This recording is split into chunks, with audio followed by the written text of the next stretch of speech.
अस्सलाम वालेकुम जी, मैं आपका भाई मुबीन अहमद और आपको 3.5 मरला 3.5 मरला सिंगल स्टोरी घर का इंटीरियर विजिट करा जा रहा हूँ। तो ये हमारा नया घर तैयार हुआ है जिसका ये लाउंज एरिया आप देख सकते हैं। बहुत ही स्पेसियस साइज़ का इस घर का लाउंज एरिया है। इस घर में आपको 2 बेडरूम मिलेंगे। सबसे पहले इस घर का आपका ये ड्राइंग रूम दिखा दूँ। ये इस घर का पहला छोटा बेडरूम है। खूबसूरत सी मार्बल फ्लोरिंग की गई है। सीलिंग के डिज़ाइन ज़बरदस्त रखे गए। इस साइड पे आपको लाउंज एरिया में ओपन स्टाइल में किचन तैयार किया जा रहा है जिसके अभी कैबिन वगैरह बनने वाले हैं। वो आपको 100% हमने बनाकर आपको देने।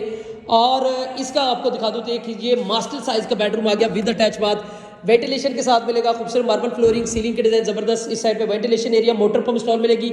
और ये इस घर का आपका अटैच बाथ आ गया। खूबसूरत सी टाइल वर्क का काम किया गया है। सिर्फ और सिर्फ 35 लाख रुपए, 35 लाख रुपए में ये रजिस्ट्री इंतकाल वाला घर मिल जाएगा।